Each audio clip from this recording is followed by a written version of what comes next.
You need a complete list of every IT asset, software, and hardware in your company. How can we build this quickly? Let's build this together right now using InvGate Asset Management. Hi, Matt Barron, Product Specialist at InvGate. Whether you're trying to get away from Excel inventories, or you're being faced with audits, or just answering your boss's questions about how many computers or licenses you have, we can help you get a complete inventory in just a day or two. And you can do this for free with a free trial of InvGate Asset Management, and then later turn this instance into your production instance. You can pick up a free trial at the link in the fine print below. Once you've got your trial, we're going to populate the assets using a couple of different methods. The first, simplest, and fastest way to get your computers, servers, and mobile agents reporting is to install an agent. This can be installed in many different ways, directly on the machines that you have access to. For Windows machines, you could also use a GPO, WMI, or PS exec if you have remote access. For Macs and Linux, you can do it directly with SSH. And for Android phones, the app will be installed using the Google Play Store.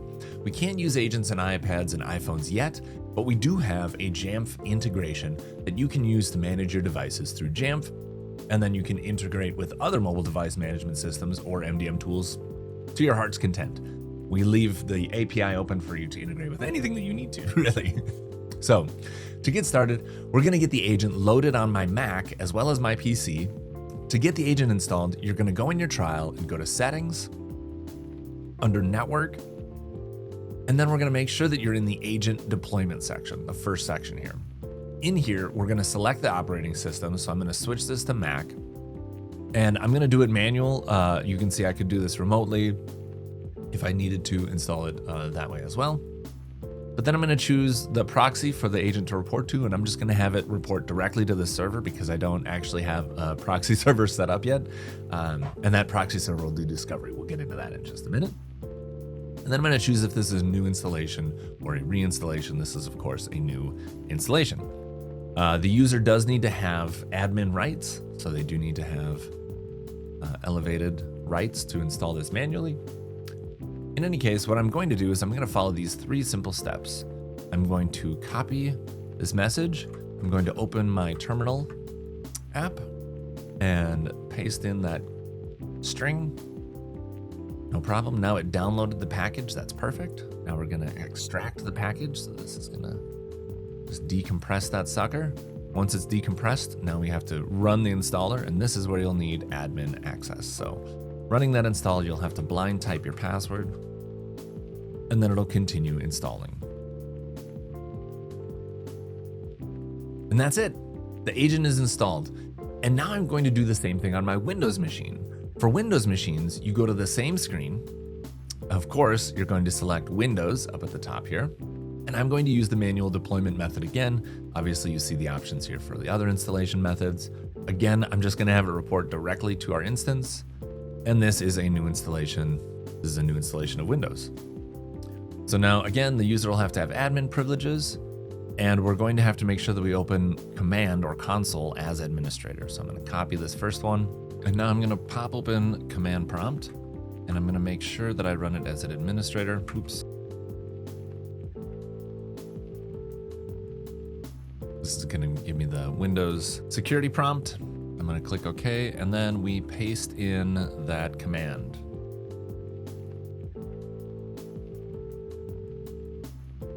And that's it.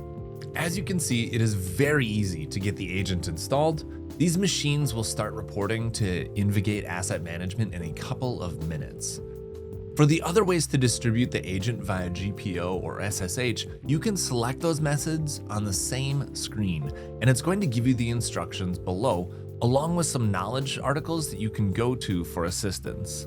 So here's a GPO one. It's showing exactly where you're going to download the MSI file that you'll package up, along with this GPO guide right here, which opens up a knowledge article for us. So you can select those methods on the same screen. It's going to help you out. It's going to give you exactly what you need. These instructions are provided to make things easier. And as always, if you run into problems, you can always get in touch with our support team. Yes, even during a trial. we are here to support you. The next way to get your computers and other network gear loaded into InvGate Asset Management is to use Discovery. Discovery will use a proxy server to crawl your network and discover internet-connected devices.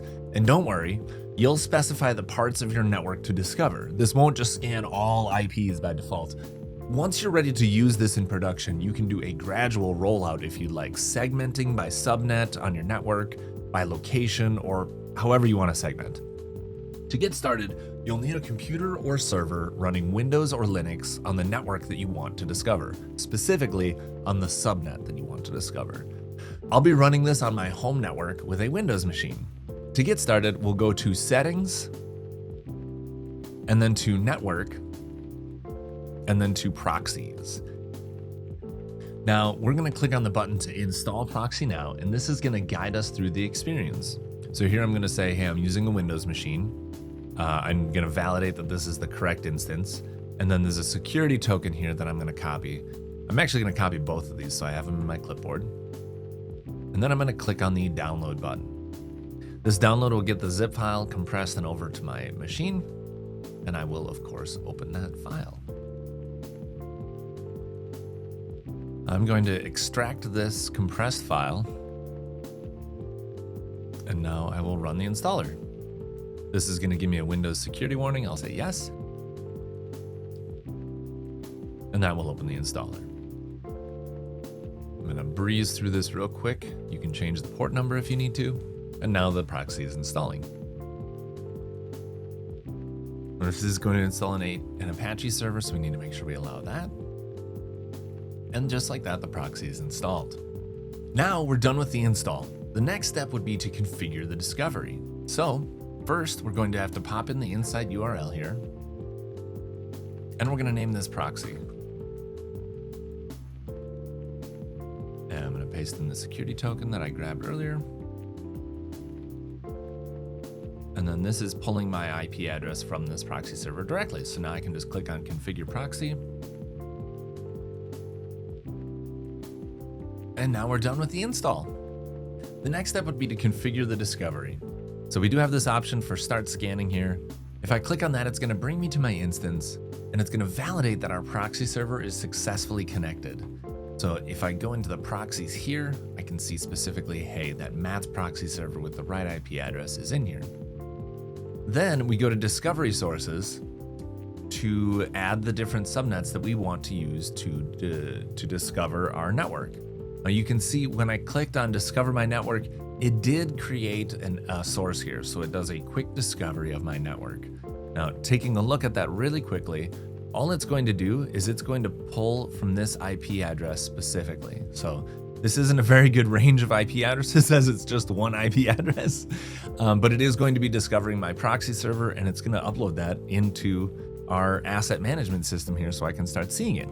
However, I want it to capture my entire network because my home network isn't that big, and I figure we can probably scan the whole thing and pull in all my network devices. So I am going to create an IP range here. We'll just do 10, 211, 55, and then I'm going to do 200 because I don't think that I have more than 200 devices on here.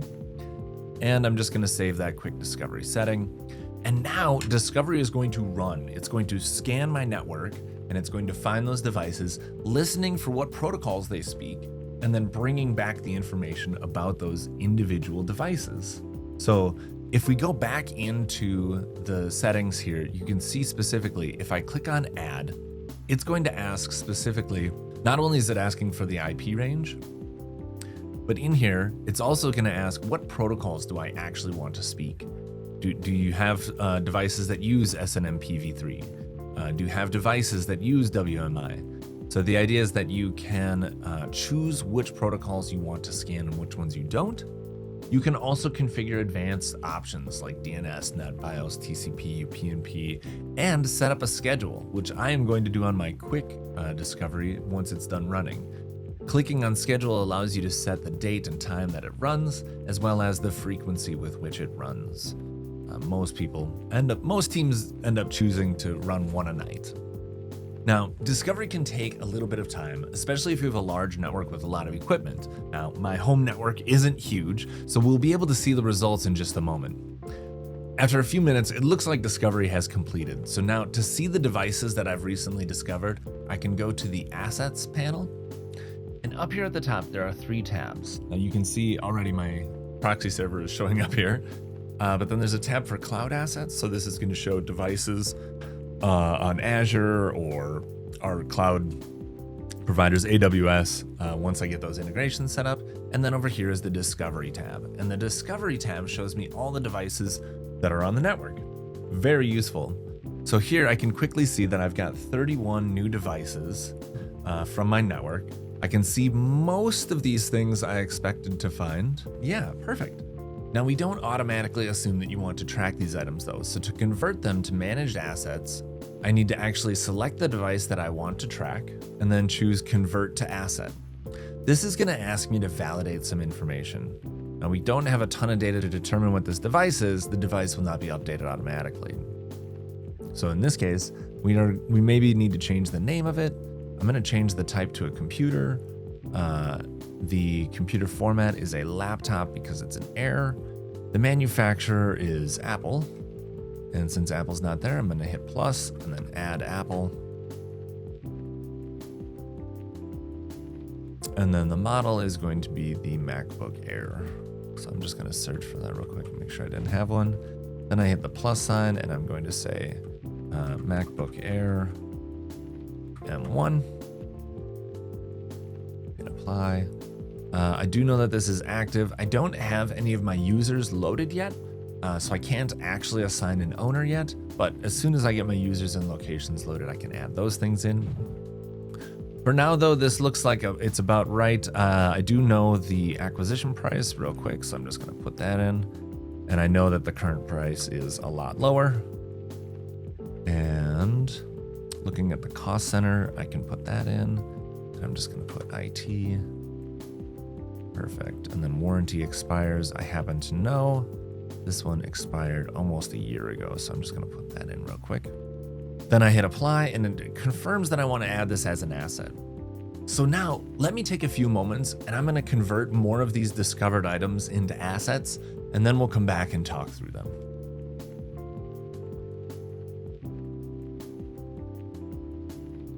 Okay, I've converted about 6 of those items. Now I can go back to the Assets tab and see all the devices that are in my network that I want to manage. So now we have machines that are reporting in with the agent.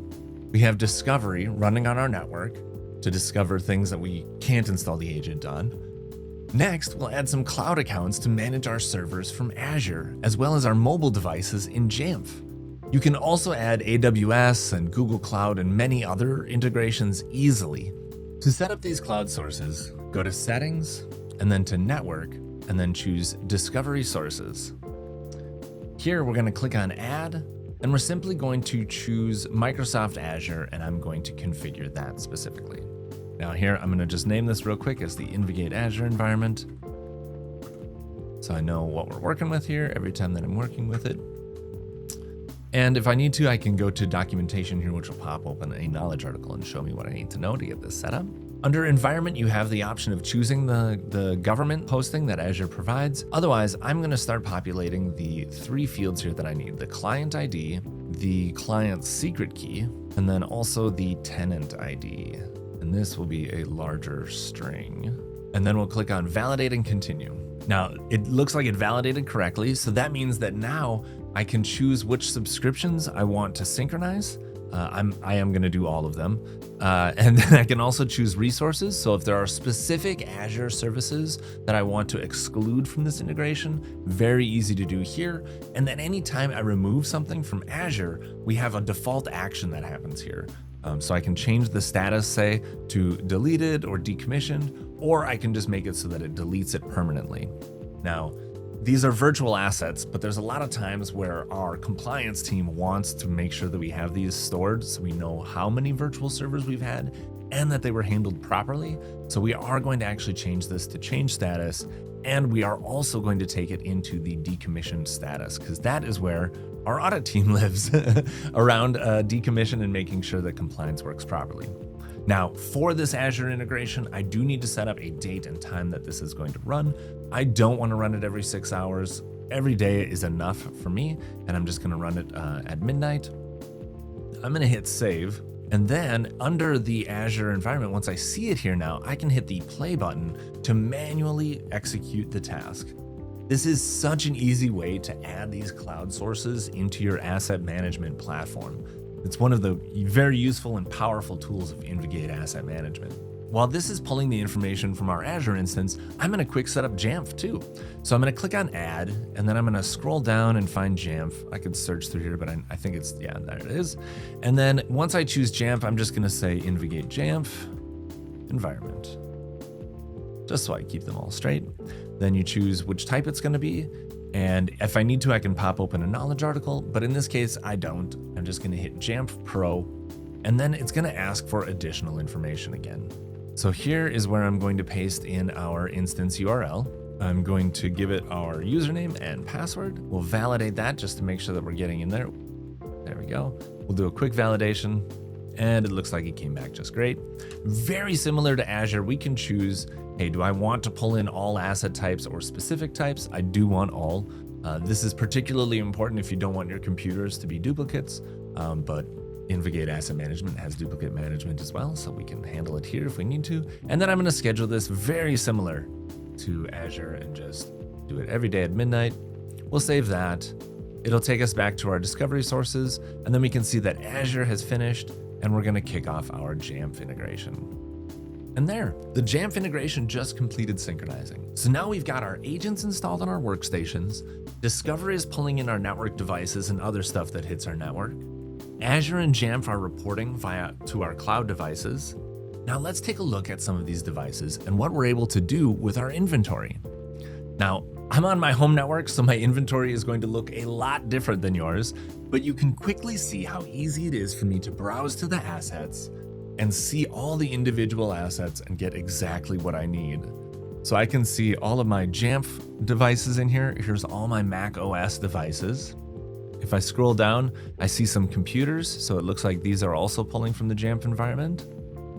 And if I scroll through some of these pages here, I'm going to see other sources as well. So here is discovery, some discovered devices. Here's one that's being reported via an agent. And let's take a look at our Azure as well.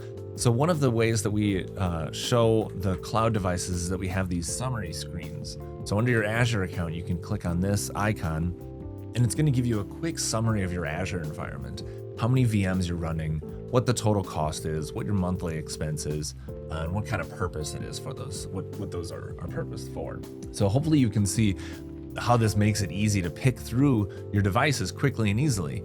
If I pull into one of these Macs, I can see lots and lots of information about this specific Mac. Anything basically that's in Jamf, I am able to pull. So I can see the acquisition price, when it was purchased, the PO, the supplier, any activity that happens on this device going forward, I can track that as well. And if I go to a device that is being discovered, let's pull up one of those. Now here's a device that's running our agent, so you can see even more information. So I can see this is a Windows 11 Pro install. It's got some installations on it. It's only been up for 23 minutes, so I know that the person has restarted it. I can see the RAM. I can see the people that have logged into it recently. I can add attachments. I can tag this thing. I can see more details about the hardware itself, how much memory, hard disk space. I can see other things about the resources, so I can see resource performance. Under applications, I can see all the software that's installed. We do a lot of normalization around this data, so I haven't entered any of this. The agent is just reporting this for us.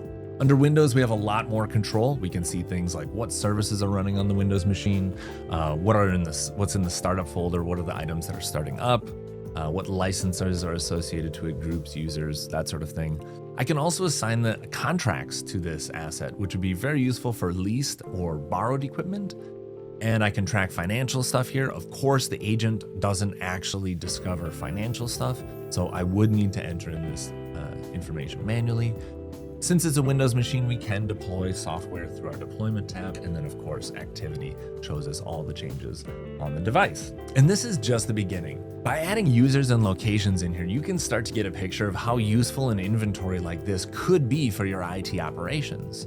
And if you incorporate this into your workflow and your service desk workflows, you can maintain this inventory and keep it accurate going forward.